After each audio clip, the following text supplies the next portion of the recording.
So it'll be recording, but you don't have to see yourself. We're about 50 quarters of 748. People are yes. And they're in it. The road is great. It's a very good group. I'm very impressed. Yeah. We're building it right. Okay. Okay, good morning, everybody. Good morning. So as you know, today we have a very special speaker, Natan Sharansky, who's the chair of ISGAP, which is a tremendous honor for the ISGAP team that Natan is with us. And before I introduce Natan, I also want to introduce Avital Sharansky, Natan's wife. And I remember, and many of us who know from the struggle for Soviet Jewry, Avital was the voice not only for Natan when he was in prison, but really for the struggle for the rights of Jewish people and Soviet citizens in those days.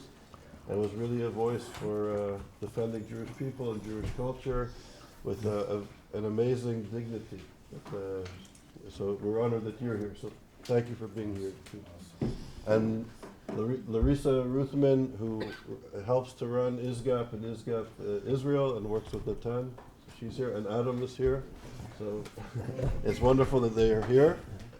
And so it's a great pleasure to be able to introduce you to Natan, who's the chair of ISGAP.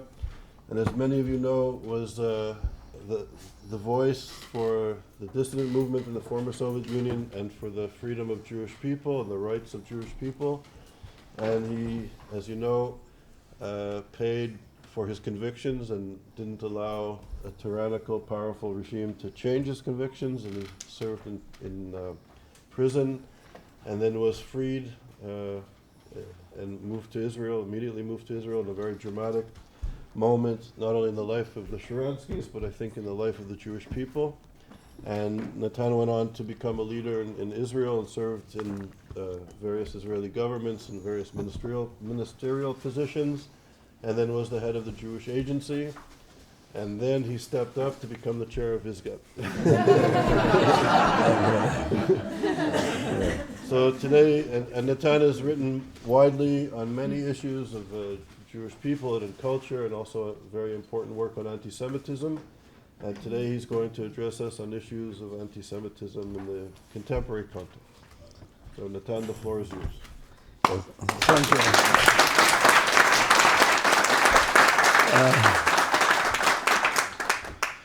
Yeah, well, I'll try to speak about contemporary context, but of course, without looking on what happened, at least in the last 40 years, it was difficult.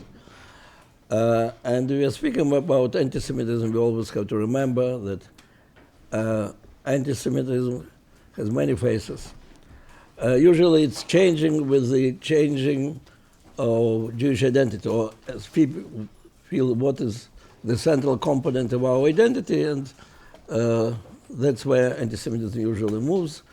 When it was mainly religion, because there was religious anti-Semitism in the first, not the first 1,000 years of Christianity, and in different other forms, when nationalism became fashionable in the 19th century. Anti-Semitism attacked the nationalism, nation, race of Jews. And when an important part of Jewish identity became Israel, so in fact, anti-Zionism became a modern anti-Semitism. And at this very moment, anti-Semitism grows on the left and on the right, and in the Western Europe and in the Eastern Europe, in different forms. And we have to remember also that it is easily moving and is adopted. Different types of anti-Semitism are adopted by different groups. So if we are not challenging anti-Semitism simultaneously on all the fronts, it's become fruitless. And that's exactly the challenge of today.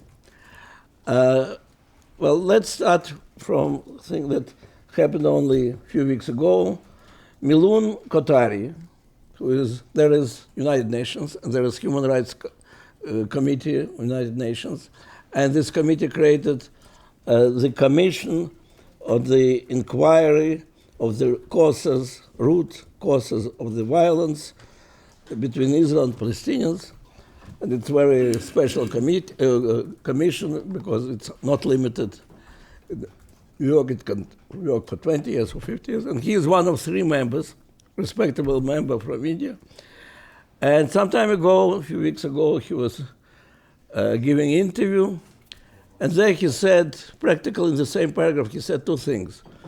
That the Jewish lobby controls the social media, and that he doesn't understand why, with its record, Israel is the member of the United Nations from 193 countries.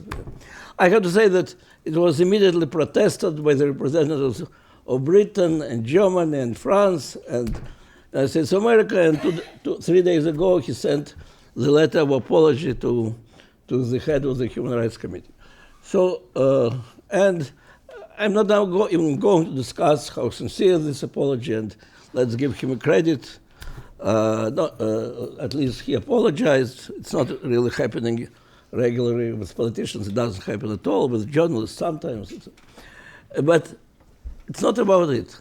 He writes that how he didn't think well, how he's sorry saying automatically.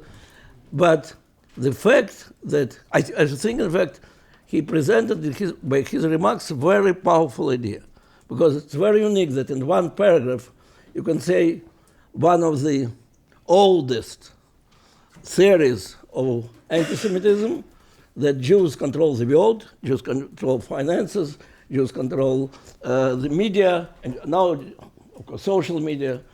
And if you go to the Elders of Zion, the book of Elders of Zion, Protocols of Elders of Zion, written by Tsarist police, or how many? It's probably 150 years ago. Or if you go even older, and definitely Nazi propaganda, this thesis of classical anti-Semitism that Jews control the world is basic. At the same time, and he said there something which characterizes new anti-Semitism. It could not be ancient. You need Israel for this. And Israel is singled out from 193 members of the United Nations, and why it is there?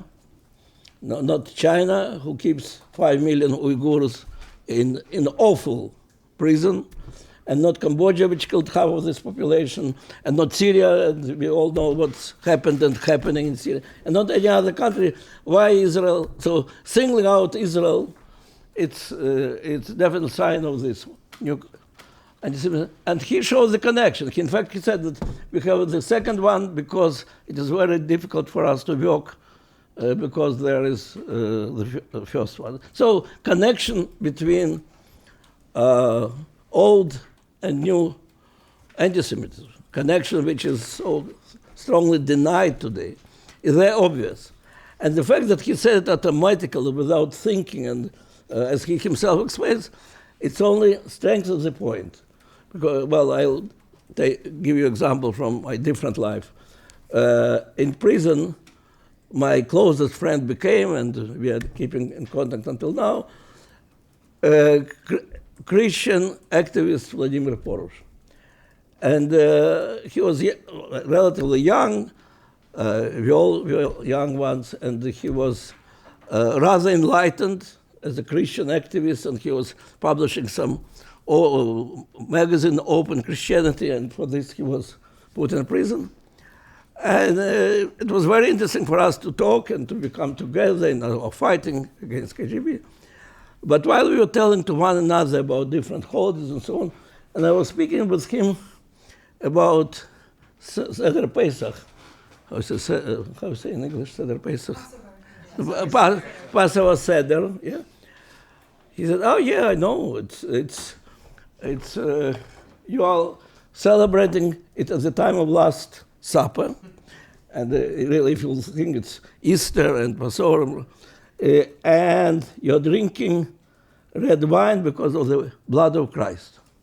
So I was a little bit shocked, and I said, do I look like the one who's drinking blood of Christ? He said, no, of course not, but 400 years, 500 years, probably it was like this.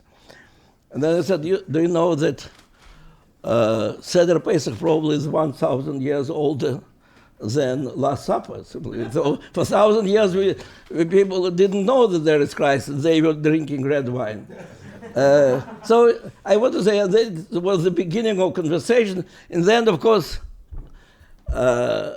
he knew everything correctly. But simply the fact that it was so natural, he didn't want to insult me.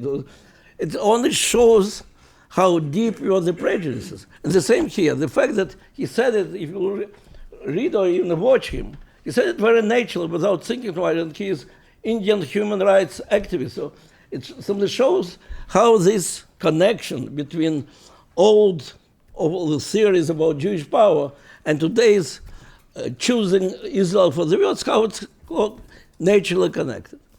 So for those of us who are from the former Soviet Union, or those who are old enough to remember Soviet Union, there is nothing new.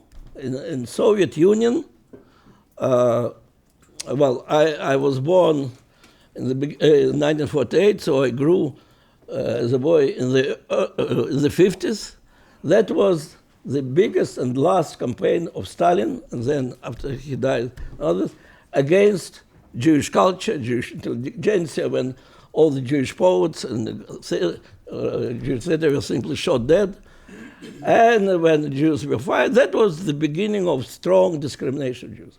At the same time, it was a time when Soviet Union was among the first who recognized Israel, hoping that Israel will become their tool to fight Britain. And then immediately after this, they saw that it's very independent, and not only independent, fighting with pro-Soviet regimes, and so it became a target. And in Soviet press, there was really no difference. There was published these awful cartoons where Jews were taken straight from Nazi propaganda, but they were presenting Zionists, big Zionists, I say this awful enemy, octopus, yeah? And it goes straight to the fifth column, to these Jews, and those are called nationalists, those are called cosmopolites, but it's all one big world. And when the anti-Zionist campaign was beginning, every Jew who had no idea what Israel is in trouble. He will be discriminated. And vice versa, they're speaking about Jews as agents of Zionism, and it was very natural. Even later, already in the 70s, 20 years later, I am in prison, and I am accused for human rights and Zionist activity, and as an unofficial spokesman of our movement, my natural partners were American journalists and American diplomats who were helping us to keep contact with all the world. And in my case, in order to show how it's all one big Zionist plot, and they have character references from KGB on all these people. And there is character reference on David Shipper from New York Times, and it is written there that he's Jewish. And they know very well that he's not. And there is character reference on Robert Toth from Los Angeles Times, and it is written that he's Jewish, and he's not. So you have to understand, it's KGB, it's, awful organization, but on basic facts, they're trying to be true. But it is so important that Zionist plot and Jews all over the world are one part of it. And even more, like my main accomplice was Scoop Jackson, the Democratic Senator Jackson, who was the first who linked human rights and foreign policy, and who said without free immigration there will be no free trade. And he was our big hero. It was written in my case that he's also Jewish, and everybody knows it's nonsense. But it was so important to build this connection between Zionist plot and Jewish world that they did. More than this, at some moment, they collected, there were 51 volumes in this case, so they had to fill it with a lot of information. One of 100 pages were the letters of Soviet citizens who are protesting against Zionist propaganda.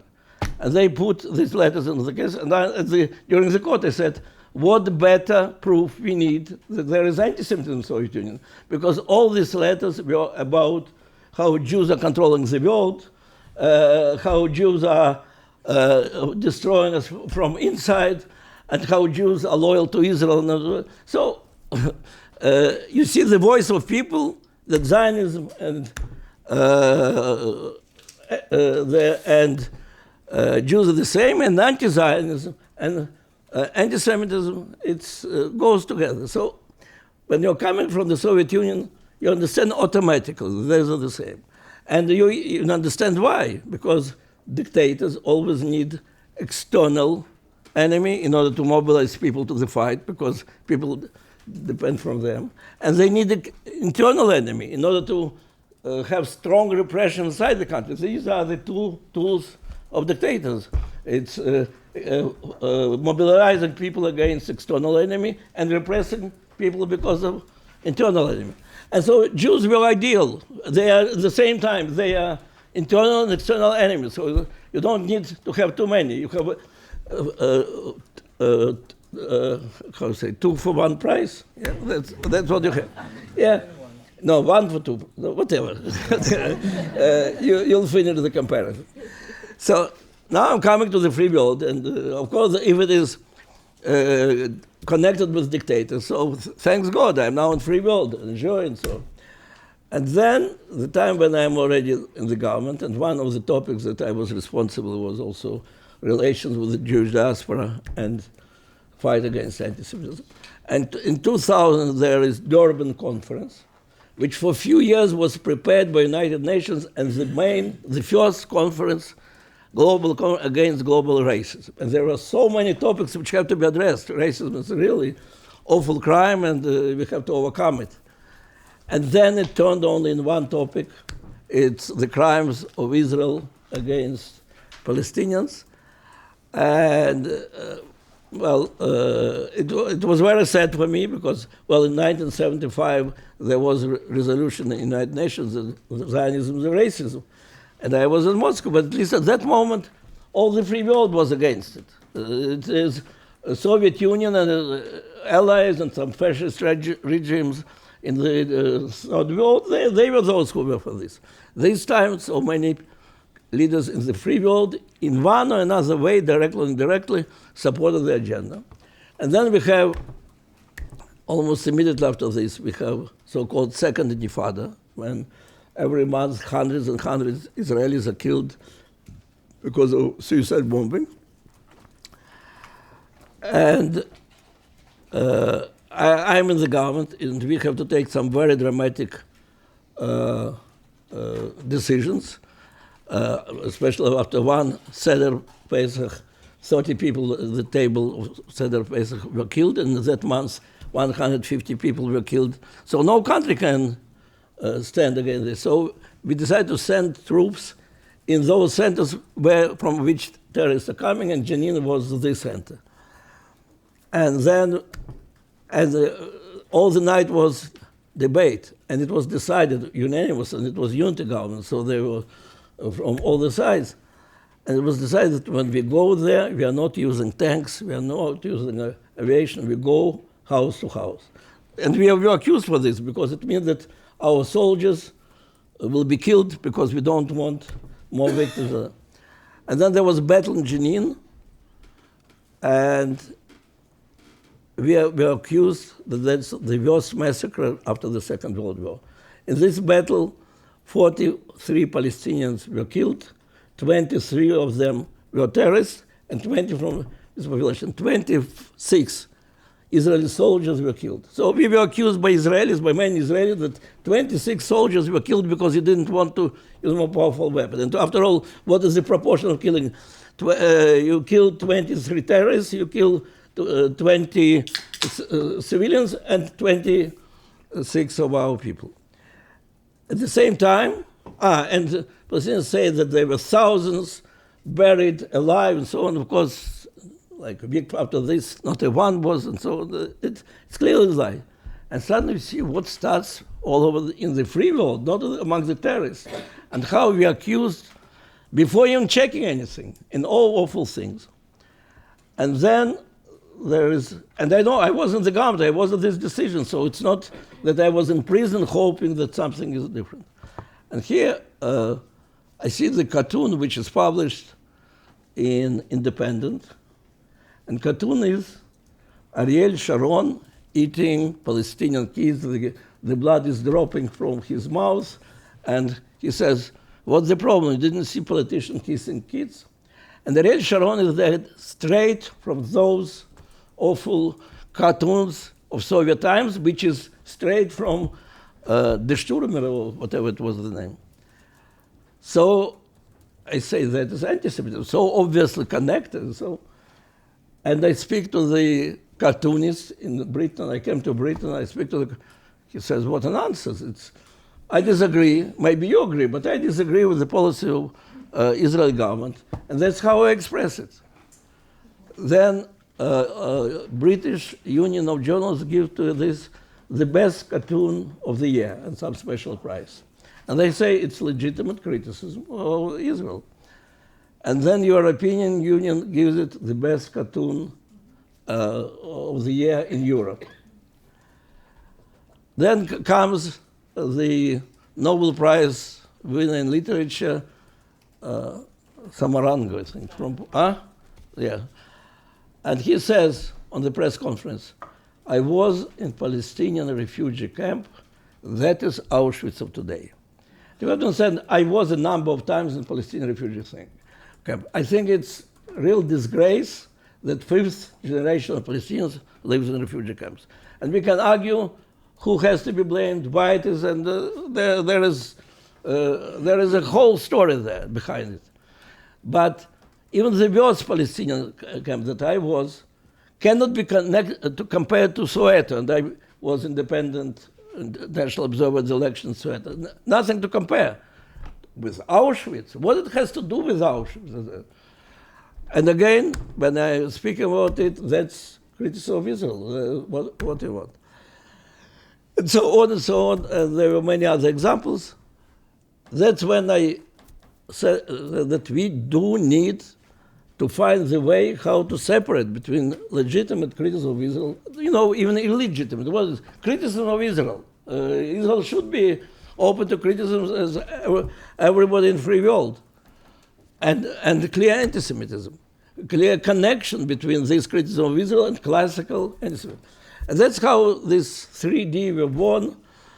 Well, I'll tell you frankly that the idea from which it was born somehow didn't catch. The idea was that when you come to the cinema of 3D film and you don't put the spectacles, 3D spectacles, you will not understand what's happening. Yeah? The moment you put the 3D spectacles, suddenly you see that is the man, that is the horse. So I said, I want to apply the same principle to anti-Semitism. What are the tools of classical anti-Semitism? Let's forget about the new ones. The clear tool is demonization. See, Camus once said that for anti-Semite, Jew is the closest to Satan. And really, if you look at the good old days of the first centuries of Christianity, well, even before Christianity, you have definitely all that blood libel, all this accusation that Jews were poisoning the wells, and many other, that Jews were really, what is delegitimization? When something absolutely absurd is said, and it's very frightening, and there is no truth in it. If you go to, well, there is a lot of examples of delegitimization of Jews. So I was saying, let's look at today's world and about Israel. When such cartoon, or it's told that refugee camp is Auschwitz, that's the closest to Satan. The closest to this symbol of Satan is Auschwitz. So you're comparing it with this. And later in Haiti, there was awful earthquake in Haiti, and Israeli team was the first who came. And such a rare thing, I'm an American, I see on CNN, big article, very positive about Israel, and accusation, how it is that our government, we are just now near Haiti, we couldn't be there and have this hospital to save so many people. And then on one internet, somebody on the internet puts, but you know why soldiers came? They are harvesting the organs of the people in order to sell them. The Israeli soldiers are harvesting the organs. You can say, what nonsense. And there's any such thing, it doesn't need to be even denied. Then I think that today more people in the world believe that it was less than opposite. And there was special request in Bundestag and in a British Parliament from, I don't know, one or two members on the right, but there was asked to investigate this case. That's, well, the demonization of our time, times when a really awful thing happened with the death of George Floyd, Floyd, yeah. And the anger was sincere, and demonstrations were sincere. And by the way, most of the Jews participated in this demonstration. Somehow, out of the blue, there comes that American police goes every year to Israel to learn how to treat black people. It's called Deathly Encounter. That was well, by the way, I checked, really, every year there is a delegation of American police in Israel. On their request, like 15 years ago, they're coming to learn how to fight terrorism. Because for good and for bad, Israel has unbelievable experience. And that's all. So it has nothing to do with this. Nevertheless, those of you who are connected to campuses in America probably know how Deathly Encounter became a very popular thing and makes many Jews who were active in these demonstrations feel embarrassed, feel distancing from Israel. So that's typical demonization of today. So I was saying that if we see demonization, we have to know that it goes straight from classical antisemitism. Another idea is for delegitimization. Well, those who know the Christian theory know that there was a replacement theory, which started really, I don't remember, Augustine, or like 5th century or so. So the moment a Christian church became victorious, became the official one, there was a replacement that Jews are suffering because they didn't disappear. They had to accept Christianity. So Paul told them, accept Christianity. They didn't. And so now they are not legitimate religion. And of course it continued almost to modern times. Then there was the period when it became a nation. It was denied then nation. Well, Stalin had the whole article that Jews are not a nation. And there is a lot about it, how Germans didn't deny the Nazis. To the contrary, they were saying that it's inferior. No, that it's under nation. It's less than nation. Inferior, yeah. So if you look on Israel, well, just now we heard how Israel doesn't have the right to be the member of the United Nations, that Israel is the only nation that there is question which is raised all the time, whether it has the right to exist. Look at the last report of Amnesty International. It doesn't say like so clearly, but it speaks about apartheid, and it recognizes that it's not really apartheid. But we believe that this phenomena can be called apartheid. First of all, it's demonization. We don't have to deny it. And second, the question said whether it was so from the very beginning. And so whether it was legitimate, whether Zionism was legitimate. So it's in a very sophisticated way. You have to really to read it very carefully in order to understand that, in fact, that is the way of delegitimizing the idea of Zionism. Well, today with the progressive movement, it's very simple. It's racist, super white supremacy. I always have difficulty with this word. Colonial settler theory, which has no right to exist. But that's direct continuation of the legitimization. And then double standard, that's the most broad phenomena in Jewish history.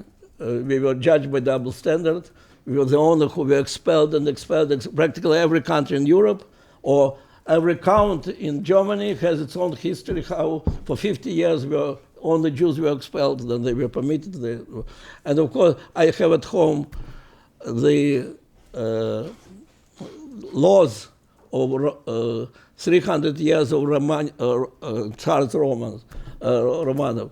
There are more than 900 laws where there is different standard for Jews. Jews have to pay different taxes, they have different rights to live, they have different restrictions on getting education, so and it's a law.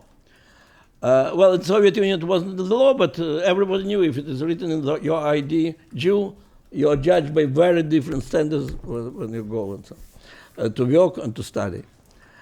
And if you look at Israel, this double standard, once I went to Geneva, to Human Rights Committee, like 18 years ago. What was the name? The head of it was very, very respectable person. She was leading lawyer in Canada. What's her name?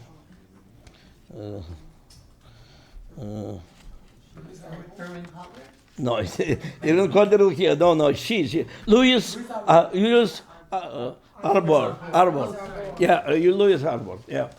And really, I saw about her great things, and I really appreciate it. But I told her, look, as a lawyer, as a judge, as an outstanding human rights specialist, don't you feel uncomfortable that you're the head of the committee where there is only one topic permanent? There are coming and going different, but one permanent, just at the time when there is war in Chechnya, at the time it was civil war, and in Darfur, and many other, well, I'm not speaking about China and so on.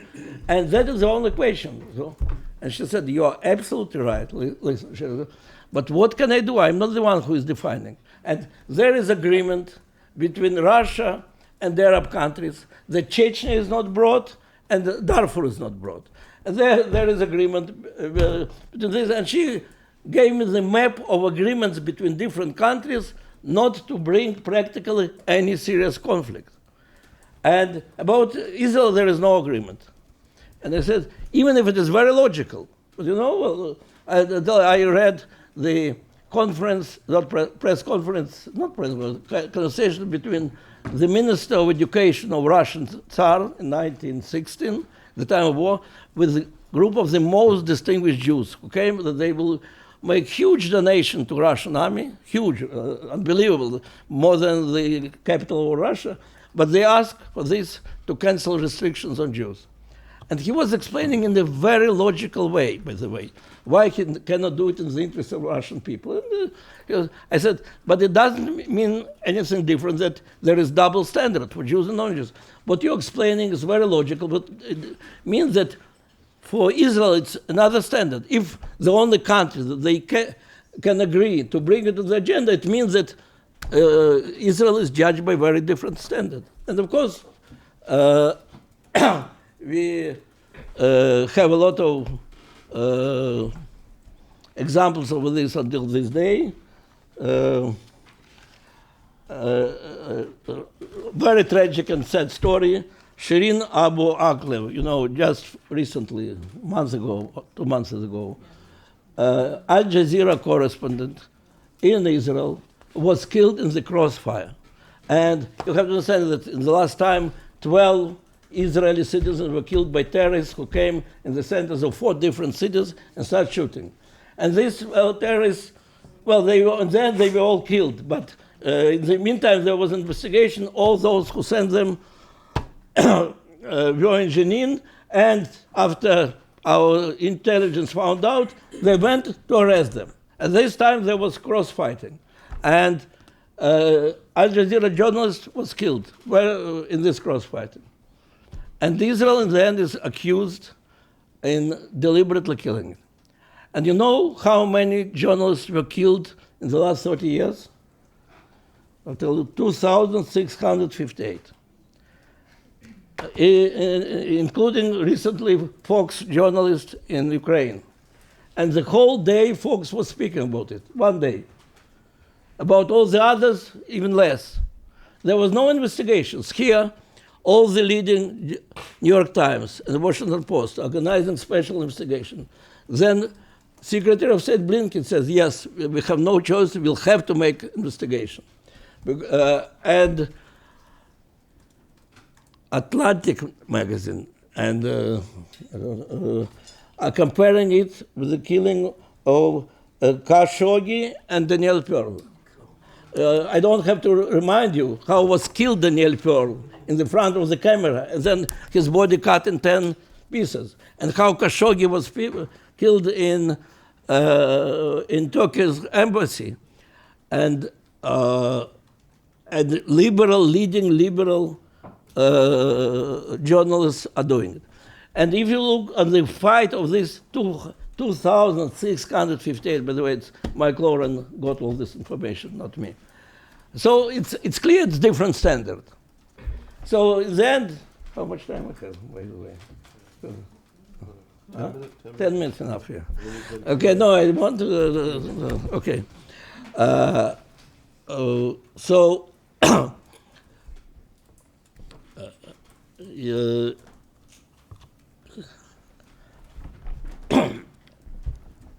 that was the idea of my series, yeah? And I have to say that there some Jewish organizations like Hillel or IDL immediately adopted it. But there was a lot of also criticism that it's really restricting our freedom of speech. And then the debate continued, and then 10 years later, IHRA, International Holocaust Remembrance Alliance, yeah. They passed definitions. Interesting that even a Holocaust Survivors Organization really then made a consensus agreement where there is definition of anti-Semitism, and then they didn't want to go into all this debate. They said, and here are typical examples when criticism of Israel becomes anti-Semitic. If you look at these examples, they are all about delegitimization, demonization, and double standard. And they write about it very clearly. Good. We have international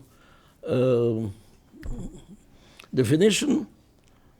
The other organizations that I'm connected combat anti-Semitism. It's not organization, it's movement. They every 2 weeks they report about another group which got this definition. It's good, or some state in the United States. President Trump accepted it, then of course it was criticized, but then President Biden accepted it, and it was already greeted, so everything was good. There is permanent attacks on the, well, there was another definition that invented, it's called Jerusalem Declaration, though it was all on Zoom, but very clever called Jerusalem Declaration. If you see what is the difference is attempt to take Zionism out of it. And a really funny example, one day the one who was responsible for anti-Semitism at Trump administration, Clark. Elon Clark, yeah. He calls me, we are speaking on different topics, and he says to me with excitement, yesterday we signed agreement with Bahrain that we will fight together. We are both committed to fight anti-Semitism on the basis of international definition. And I meet a few days after this delegation from Bahrain in Israel, and I ask them, but you understand that on the basis of international definition means that you have to fight against anti-Zionism. They said, of course we understand. If you are going now to build a different life in the Middle East, why should we be interested that somebody will be delegitimizing Israel? At that very day that I spoke to Elon Carr, I received information from my friend from San Francisco that central Jewish organization in San Francisco decided they cannot support this definition because it restricts the freedom of speech. Understand this? The fear that it restricts the freedom of speech is very big. And in fact, if you think to the contrary, it really gives you opportunity to criticize Israel without being afraid to be accused in anti-Semitism. I did such an experiment with my students in Shalem Center. I said, well, some of them, of course, have a lot of criticism. I say, try to express what you just now said about Israel without demonizing Israel and without delegitimizing, without denying its right to exist, and trying to put the same standards which you'll put to America or to Syria when you're criticizing. And you know, everybody could do it. And it's so good, and then you're not accused of anti-Semitism with all your criticism.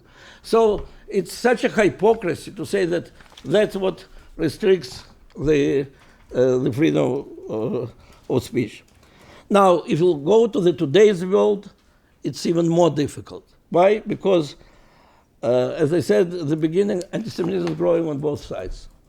And polarization on both sides is awful. And the right doesn't speak to the left. And when we see Jews will not replace us, you remember where I was, yeah? Jews will not replace us. They, of course, they will not speak with those who say the Jews are those who brought slaves to America.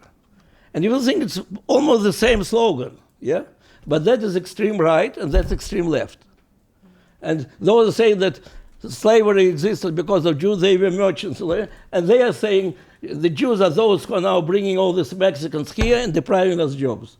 And these are on the far left, well, not far left, but that's Black Lives Matter, or left part of Black Lives Matter, and these are on the far right, yeah? And that's a big problem, because they will not talk to one another, and they're saying the same thing. Well, in general, I have to say a few words about progressive movements. If you take a critical race theory and replace the word race with the word class, you'll get pure Marxism-Leninism, which we started in the Soviet Union. Simply reading the text, the world is divided in privileged and unprivileged. Privileged are always wrong, unprivileged are always right. You should not permit to unprivileged speak because it insults political non-correct, it insults those who are suffering. And that's exactly the world in which I grew on. They were capitalists and proletarian. And in this world, when in this world Israel becomes privileged and Jews become privileged and Palestinians are privileged, there is nothing to talk about. You cannot be right. So, and that's why all this BDS and deadly encounter, it's and on one hand, and these Jews will not replace us. That's again, suddenly you see how Jews are at the same time internal enemy and external enemy. So we are going back to Soviet times. And now, as I said, there is no difference between Jews will not replace us and Jews are responsible for slavery. I'll give you almost what appeared almost simultaneously in the press. And you'll tell me who's left and who's right. There was a joke on Twitter about what is the difference between Jews and pizza. Pizza goes out of oven. At the same time, one politician, a young politician, was greeted with the shout, "Fire up the oven." Yeah? So the first one is BDS supporter. The other one is neo-Nazi. And they're saying the same, you see. Now another, what Photoshop where a Jewish journalist is put in a Nazi uniform. And there was a mock album of singer Adele called the Adolf Hitler. Again, the one is all-right supporter of Trump, and the other is Students for Justice in Palestine. And you see, they're doing absolutely the same thing. They are comparing Jews with Nazis. So there's really no difference. And one goes to the other. You know, like a few weeks ago, BDS Boston published mapping. What is mapping? They say they published a document, Zionist politics and the purpose, I don't remember. But they put a map, and you have to know your enemies, Zionism. You have to know your Zionist enemies. And there on this map, there are a Jewish Federation of Boston, and there are Jewish schools, and there are Jewish hospitals. So, and J Street is there. So it's like KGB. You see, we have so many different Jewish groups who are fighting with one another. In my case, in KGB, they were all on one list. So you speak anti-Zionism, but you mean, in fact, anti-Jewish. You're putting everybody there. So if it is so similar, it must be very easy to attack both of them. Look at I think it was second debate between Biden and Trump. And the moderator, Wallace, I think from Fox, I think, he asked them to condemn racism, anti-Semitism, and so on. And Trump said it all comes from the left. And Biden said it all comes from the right. And they were like Proud Boys and Antifa. Yeah? And both sides were ready to criticize the other.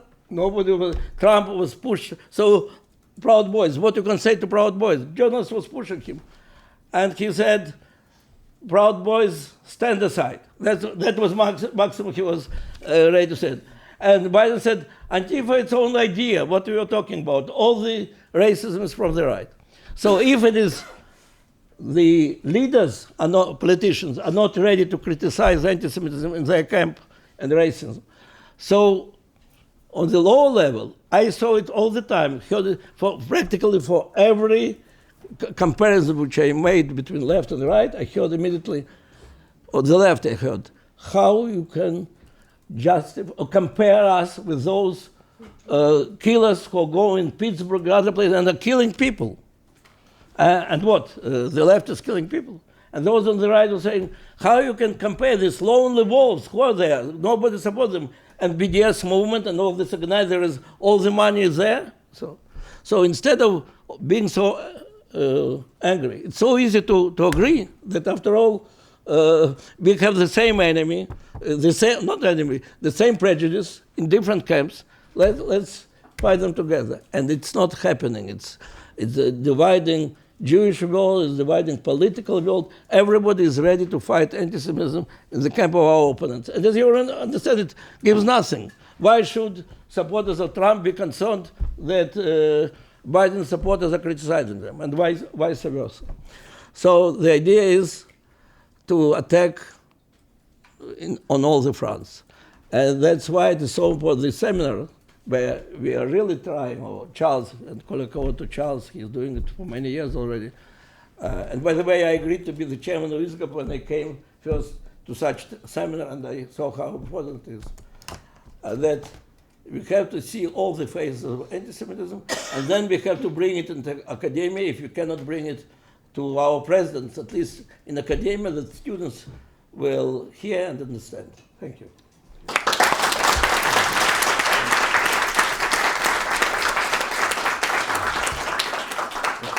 I know there's going to be thank you very much. There's going to be a lot of questions, and we have about 40 minutes, which is great. I'll start off with a quick question. Yeah.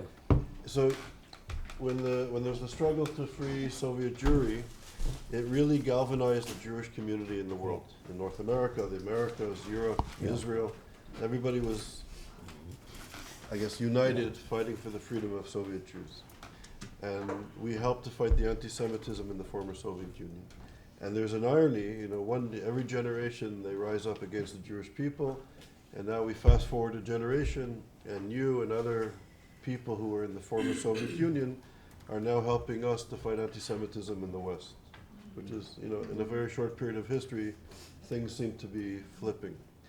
And when you spoke, and I won't go into all the details, but it also resonated that when you spoke to the people in Bahrain, the delegation from Bahrain, and you spoke about it, they signed the IRA definition, and you asked them, well, are you going to also fight anti-Zionism? And they said, of course. I think the region is becoming more aware of anti-Semitism and anti-Zionism, which is refreshing. But at the same time, the Jewish community in San Francisco condemned Israel and distanced themselves from connecting anti-Semitism with anti-Zionism. In the former Soviet Union, when the regime was putting a lot of pressure on the Jewish people, the community was fractured to some extent. Some Jewish people wanted to assimilate into Soviet society and to have a calmer life. And there were people fighting for Jewish rights, but there were people that were assimilated into the Soviet culture. Do you see any connection now in the West, and particularly in the United States, with massive levels of assimilation? And Ben gave an amazing presentation on the internalization of anti-Semitism and the lack of pride that the Jewish community has in the West. Do you see the fracturing of American Jewry in a similar way, and it's a strong statement to make, that was happening in the Soviet Union? No. Okay. Well, there are so many questions inside. I know, I have to give another lecture. But in general, with all my criticism of what's happening in America, it's happening in the free country, and it's people are having the free choice between left and right, and there are many illusions, of course, but it's their free choice. In Soviet Union, everybody lived under the fear. I compared progressives and Marxism. Nobody in my days really believed in Marxist theory because it brought to killing of so many people, and it was imposed on people. Progressive theories are not imposed on people. They want to believe, like probably in the first years of Marxism, or the first Bolsheviks. So I lived at the time when nobody really believed in this ideology, but everybody was scared and afraid. And with all our divisions, our fear was united, one.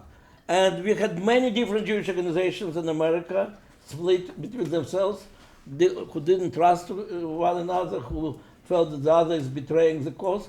But they were all united in the idea that saving Soviet Jewry is more important than our divisions. And KGB was proving it by putting all of them on one list. Today, and that is the problem, that anti-Semitism always was uniting us. Today, anti-Semitism, because of having these two faces, anti-Semitism and anti-Zionism, is dividing us because people believe that the winning of their political camp is more important. Then we will deal, when our camp wins, there will be no anti-Semitism. That's people believe, and that makes it much more difficult. That short answer. There are many others inside. So I hope we'll have the opportunity to have a conversation, because I'll tell you one thing. We gave a lecture on Edward Said's notion of replacement theory, and he said that he was the last remaining Jewish intellectual, and that Said, and that the Jewish intellectuals were in the suburbs of America, getting fat. 1 minute. And what Chomsky was not a Jewish intellectual for him. No, I know. But just to finish the point, just to finish the point of replacement theory, because I think this is very important, and I think it's important to what we're doing here, is that he then went on to say that the Jews are the Nazis and the Palestinians are the Jews. Yeah. And this is the ideology that is being imposed on students and faculty. This is the religion of academia. And I actually think, like the Soviet Union to an extent, that this ideology is being imposed on Jewish faculty and Jewish students, and if you don't follow the religion, it's a problem. So anyway, that's a problem, but there's another problem. Yeah. Ben. Hi, Mr. Sharansky. So I quote your article, The Un-Jews, in my new book about internalized anti-Jewishness. And in my work, I offer my own solutions to this specific problem. I'm wondering how you think we actively combat it, this idea of the Un-Jews. Well, for those who don't know, Gil and Troy and myself wrote a book where we are trying to present the tent of those who are part of the who are people as broad as possible. And the dialogue between Israel and diaspora, we really need all the parts of Israel side and all the parts of diaspora side. And then we wrote, after these letters of specialists in Israeli studies and the university and future non-Orthodox rabbis and so on, who wrote that Zionism is in fact this colonial ideology and we have nothing to do and we don't want. So he said that those who don't want to recognize the second part of course they're not part of the tent because they're not, you cannot say that they are non-Jews because they are very important Jews, but and then we give analogy with the Soviet Union and so on. So we need some lines. We think I am for very broad thing, but only those who want to be part of the dialogue, those who declare that the other is illegitimate, and I want to build my identity without them. That's I met such I was who saying we now have to build our American Jewish identity without Israel. For 1,000 years we did it without Israel. Why not today? So of course they are not part of the dialogue with Israel. But how do we combat it? Because as Charles just said, this is a religion and it's being imposed. Well, on I'll tell you students. about those who want to be absolutely independent, they will be. But as I always say, their grandchildren will not be Jewish. That's what we have. So if it is important for them, they should attempt to build today identity without Israel at all. Well, that was what secular Jews discovered. What is birthright?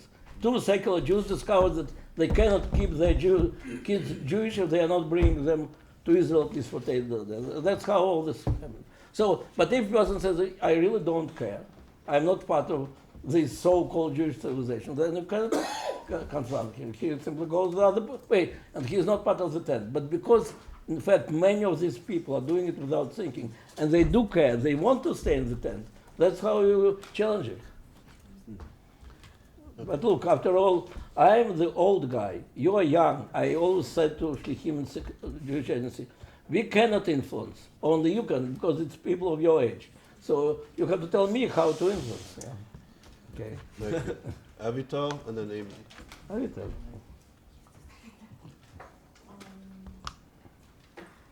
I want to tell you a story, Okay. personal story. I was born in Argentina. As like a young leader, we went to some manifestations to support the refugee.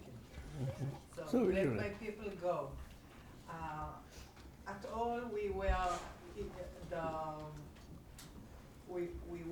not allowed to go to manifestations because there was a military regime. But because it was against the Soviet Union, we was allowed to do it.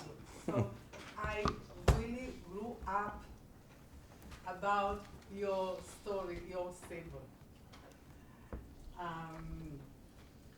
And it was very, very strong for my identity. I think for all the Jewish young people. And I want to ask you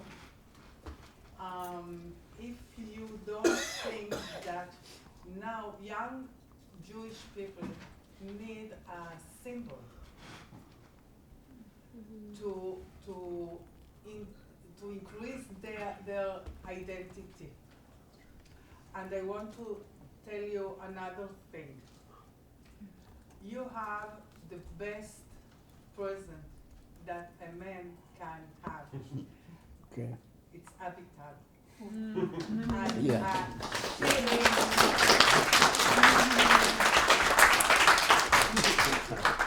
I told her a few minutes ago, she was and she is my personal hero. Because Okay. What is the question? between Zionism, Yeah. and love, and identity is the best thing you can have.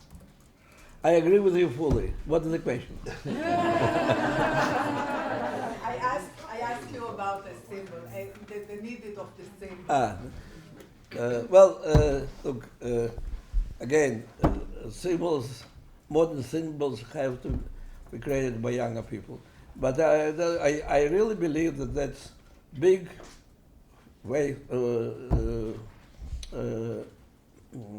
mistake somehow of Jewish people, of America and others, that they they ignored their own biggest success in the modern history. After all, the fact that 2 million Jews left Soviet Union and more than 1 million lives in Israel and 600,000 or 500,000 in America and other places, that was huge victory of the world Jewry.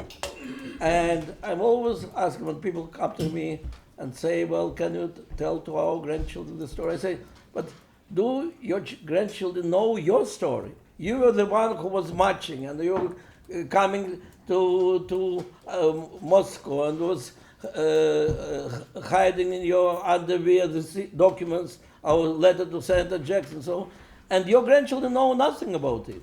So I do believe when in Jewish schools they are looking hardly for the heroes, and they go to Maccabim and the King David and Neely, I don't know, and don't speak about their own story. It's a pity. So yes, these symbols are somehow lost. But look, if you really want to excite young people, you have to find symbols in today's life. And I'm not even using Twitter, so I cannot do it. Thank you. Amy? I'd like to echo Evital's comments and say that Never Alone provided me with insight into how it is that you arrived at thinking of the world with such clarity. Okay. You commented in that work that these are your words, that you've lived life backwards. Yeah. And in living life backwards, and for those who've not read, it gives the example of having been circumcised much later in life, not having a bar mitzvah until 65. These are living life backwards examples. And going first to prison and then to politics.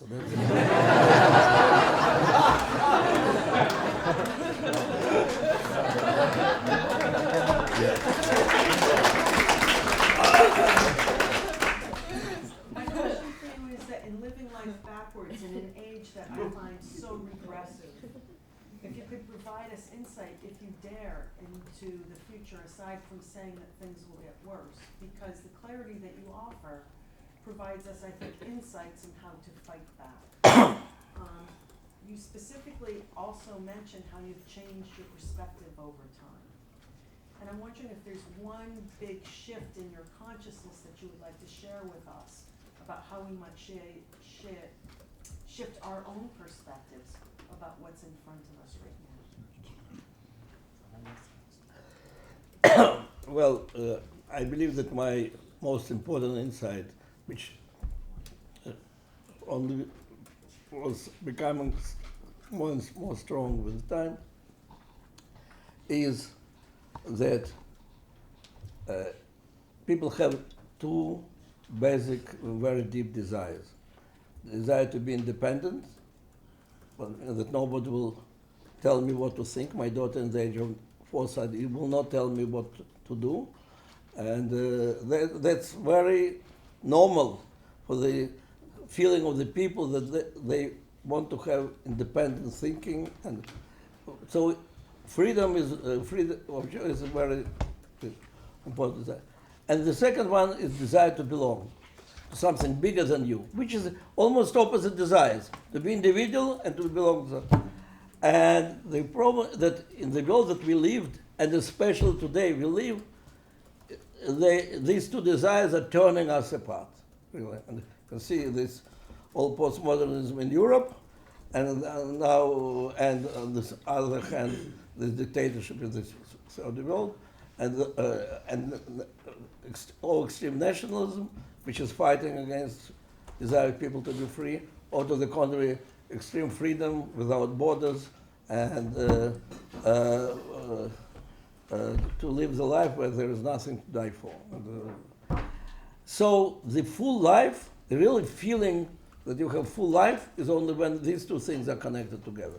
And that's what I discovered and became activist of Zionist movement, human rights movement, and that's what I see as the biggest challenge in the modern world today, that instead of bringing to people the fullness of life by coming together, it goes apart. And that's why suddenly it looks like regress, that the future is, in America, many polls, not polls, studies show that people feel that today is better than tomorrow.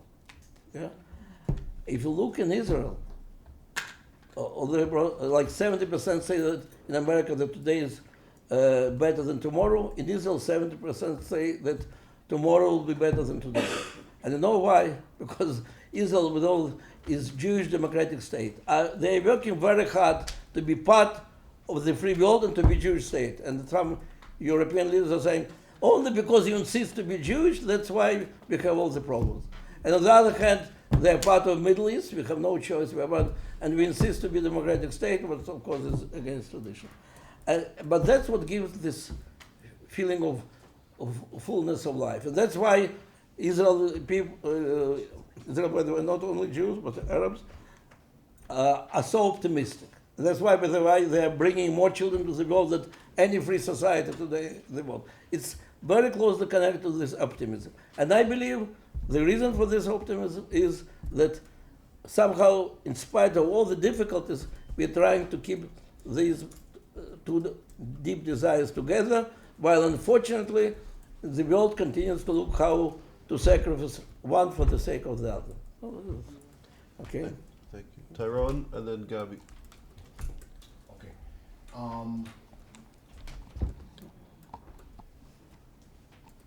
Short question, but I want to give you some examples in my context for clarity. Okay. The black community and the black intelligentsia have typically produced a few explanations for racism against black people. We can talk about religiously, white people are the devil, or there's demonic spirits, so on, that's religiously. Like, from an anthropological standpoint, we can point to Cheikh Anta Diop, two cradle theory, dividing the southern and northern hemisphere. Northern people come from more northern areas where hunters and gatherers, and they're not used to sharing, and so there's power differentials and all that kind of different stuff. And I can even talk about stuff like in America that has different reasons, Bacon's Rebellion, financial, economic stuff, whatever. Can you, since you've been doing this for so long and you've seen so much, is there any insight you have for such widespread of anti-Semitism? Maybe that's a very complicated or I don't know, but I just want to see. Well, I don't know, but I tell you what I do know. Okay. Martin Luther King, I believe, was one of the most outstanding, amazing leaders of black people, bring them to freedom, to equality. Today, when there was written the course for study in California, Martin Luther King, written by there were many black people involved in this. Martin Luther King was not there. Malcolm X was there, and of course Black Lives Matter was there, and so on. And even Black Panthers were there. But why? Because Martin Luther King wanted to make black people part of the society. Demanding from the society to accept them as their equal part. Today's theories are how to destroy the society because it's the society of oppressors. In the Soviet Union, this first Gymnon International was we will destroy all this world to the end, and then we will bring our new world. And I feel that it's like the same philosophy today. And that's why Martin Luther King, from the real hero and the leader and moral voice and believer, I didn't meet him, he was killed before I was released, but I did meet many Jews who were working for him, his lawyers, who were with him in this busing in Atlanta and so. And they were first of all, they themselves how admired, and how proud they were to be part of it, and how this person was fighting to change his country in order to become equal in this country. So the fact that today, and it's also part of this Marxist philosophy, that the idea is how we make this country political non-correct as a country. And that's why we need that Jefferson is, and Wilson, everybody is bad. And I think it makes major disservice to black people, because from the beginning they, instead of thinking how to use the power of America, they think how to deprive America of its power. And why it is becoming so popular? Well, maybe because you don't have such great leaders like Martin Luther King. I don't know. I'm not enough inside to know. I can judge only from outside what's really happening. So we're running out of time. So no, but this girl Noah was praying for, begging. She's on the list. I'm trying. Excuse me. Yeah. I'm trying to integrate some people who haven't been able to. Yeah, I have all the time in the world. He's a bad guy. So we have a few minutes. So Gabi, then Asher, then Romy, then Noah. Mr. Sharansky, thank you. Oh, can you say God? I'm sorry. He said yes. Okay, you looked at me like. Sorry. Okay. Sorry. Paying attention to you. Kol hakavod, it's an honor. Thank you so much. Growing up in the U.S., my family, we supported you very much, and Scoop Jackson and Patrick Moynihan. As a child, too, I thought Scoop Jackson was Jewish. So you also. But also Moynihan. But anyway, more recently, you wrote an article just about 2 years ago in Newsweek, 3 warning signs of ideological totalitarianism. Yeah. And I'm wondering how it relates to your talk today, to our subject today of anti-Semitism. There you outline the problem of guilt by association. You're either with us or against us. Secondly, truth by association, the rejection of dialogue, so that we fail the town square test. Can everyone express themselves freely without fear of punishment? And third, and maybe most important these days, double think, or what I would call thinking by disassociation, splitting thought and speaking, or what we call self-censorship, which goes on in the university, among other places. We have our apparatchiks there too, from administrators to colleagues, even to students who all work together to create an environment in which any dissent from political correctness or wokeness, call it what you want, cultural Marxism, is really dangerous, and people sort of tend to decide it's not worth it after a while. Can you connect your thoughts about totalitarianism these days to our problem of anti-Semitism, or maybe even just say a bit more about this other topic that you... Okay, look, on this topic, I mentioned it a little bit, my progressive critical theories remind me Marxism. But I add one more point, it's doublethink, and I wrote another article, by the way, about doublethink in the Soviet Union. First of all, I'm not comparing totalitarian regime with democracy. America is very deeply developed democracy, and I don't think that any attempts to remove Lincoln or Martin Luther King from the history will not help in that. But just because it is so important that for the free world that America will be the society to believing in human rights and defending human rights, that's why even small signs are alarming. And one of these signs, I really see that people start being afraid to express their views. And that was the daily life in Soviet Union, and they wrote a lot about it, how it was the daily life, how from the age of 5 I started doublethink. I will not go into it. But the fact that in America, more and more people, and there are studies which show that more than half of Americans prefer not to say openly what they think or for whom they voted in public. I believe that's a very alarming sign for, first of all, for Americans. I can say, I will not say exactly the group, but I'm speaking to the group of Jewish people, and I'm asking if they have the problem of not speaking openly on the university. And they say, no, really, we don't have. Then, after the meeting is finished, some people came to me and said that their grandfather is from the Soviet Union, and he is really said that it's very alarming what's happening. It reminds him so. And as a result, he and his son, or his father probably, voted for Trump. I said, and are you talking about it?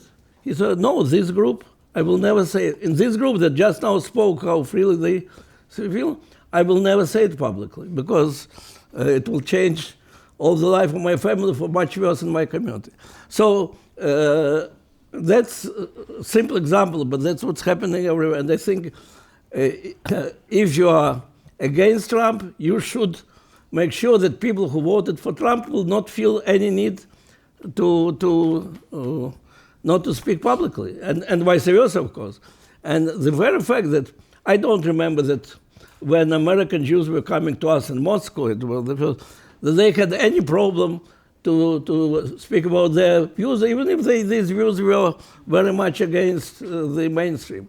So I think it's a relatively new phenomenon, and especially in the academy, that there are so many young people who prefer not to express their views in the academy, and there are more and more professors who are not invited or disinvited from the because their views are incorrect.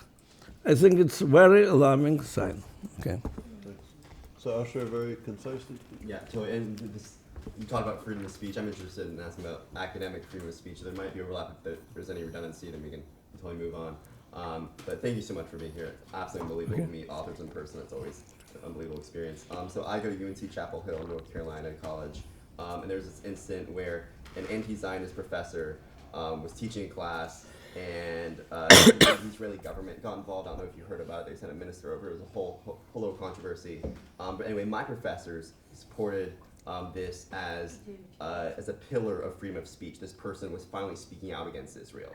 At the same time, obviously, that sounds to me like because of the academic taboo to be Zionist, the opposite of freedom of speech to some extent. So I wanted to ask about the state of academic freedom of speech in the academy, especially because we know that Zionism, Nazism, was kind of a product of academic thoughts. So I wanted to ask you your thoughts on that.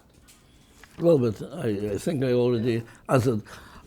Look, it started, I think, I discovered it when in Brandeis University they canceled, they were going to give like honorary professor, I think, to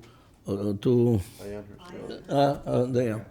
And I knew her personally, but she was in Europe, in the underground, being afraid that she will be killed. So I asked the leader, I am also honorary doctor of Brandeis University, and they explained me that they are afraid that it will have it will be felt very negative, and there will be demonstrations, and the university can lose a lot of their support and so on. It was probably 15 years ago. First, and I was really surprised because after all, it's Brandeis University. But then it became like normal, and there are more and more and more people who are disinvited to speak. And as a result, there are more and more students who decide not to speak publicly on their views. So I personally believe it's one of the most alarming things which is happening in America, even more alarming than some extreme of Black Lives Matter, because that's really the heart of America. That's from where all the future political leaders are coming, and so that's very dangerous. Yeah. I'm going to collect two questions. So very briefly, Noah and then Roman. Thank you so much. Natan Zanifali. Okay. Yeah.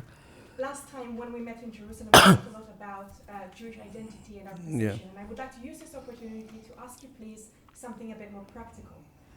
What is the role of non-Jewish actors in the Jewish fight against anti-Semitism? I mean, because historically, of course, Jews sought the alliance of non-Jewish actors because they were the only ones who were listened to, and Jews in their own agency were not. But you are, of course, dogma mofet le-Zionism as its best and democracy. But if I remember correctly, you, together with Avital, have collaborated and gained the support of the Western world before and after '86. So what I wanted to ask you is, how do we work with the big, wide world? How do we explain to them what to us is obvious, what we take for granted, about the mutating elements of timeless anti-Semitism? And do we approach them with rationality and facts, or do we need to seek their sympathy? I hope this question is clear. Thank you. Well, it's always to have sympathy, and for this you have to explain thousand years of history, yeah? But in the end, it's personal interest. And I believe, and that's what Charles was quoting Elie Wiesel all the time, that it starts with Jews and never finishes with the Jews. And Jews were so many times in history the canary, meaning the first who warns about future problems. And that's the main reason why non-Jewish world has to be concerned, what it really means for the society, where it will take. And the fact that some elements of Black Lives Matter are anti-Semitic, maybe that has to concern Jews. But as a result, where they are taking American society, that has to be of concern for American society. That, I think, without thinking together with them how dangerous it is for the society in general, it will be very difficult to get their support. But I have to say, I really am proud to, on the very early stages of our struggle, to build some bridges. Like Father Drainin was a great Catholic member of Congress. And then Pope didn't permit him to continue in politics, so he was very active in Catholic. And he came to us to Moscow, and we became very friendly. And it was so clear for him how dangerous it is for the world that Soviet Union is anti-Semitic. So that's the best sign of totalitarian threat of Soviet Union to the West. So I believe that must be mutual interest. Yeah. Thanks. I want to ask you, I'm going to intervene before Rome. How do you see Black Lives Matter? Because in a sense, I'm going to push back a little bit. There was sort of an organic outrage of racism in the United States and police brutality that I think cut across the United States, the African American community or communities, and the wider society, especially among young people, and they were outraged. And I think that was something organic. And yet there is an official Black Lives Matter organization that was actually working with the Nation of Islam and sort of using Israel and Jewish people as a scapegoat. But I perceive that as an extreme element of an organic movement that swept the United States. How do you see Black Lives Matter is it a social movement? Does it represent the extreme left and the Nation of Islam? Or I see it as a lot of good people fighting for justice. Look, again, I'm not an expert in this. I never sat with the leaders of Black Lives Matter and argued with them, though I think we argued through the press a lot. No, I have no doubt that among Black Lives Matter, there is probably a lot of good people who are very angry with what's happening.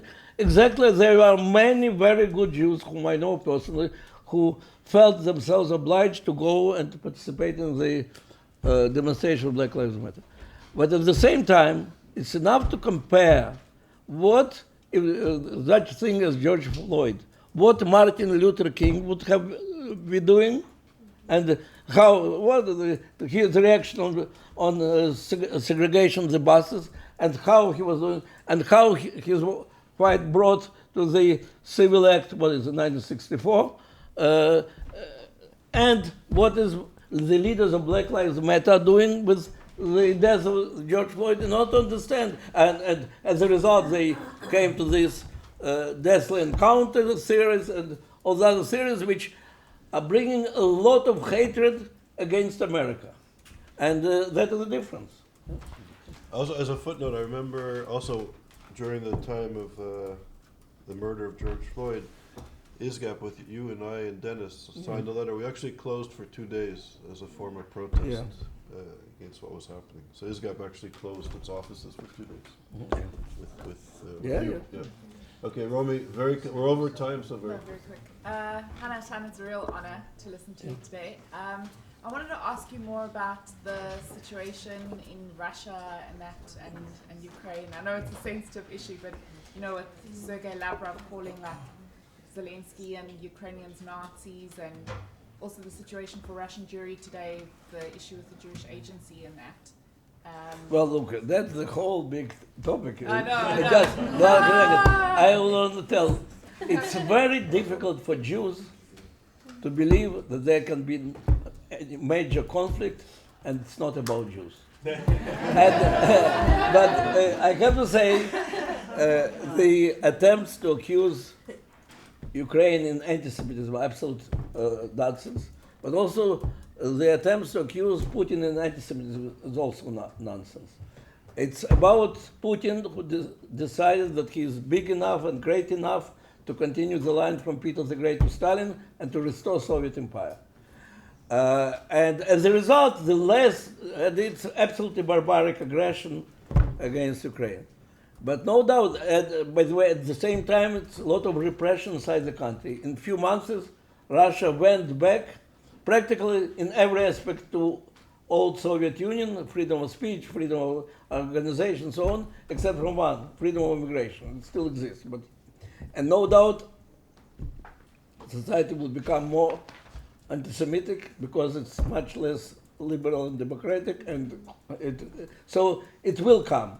But it started, and this awful war is not because of Jews. It's very difficult to accept that it's so. So on that note, so on behalf of everybody here in Natan, thank you for all your cooperation.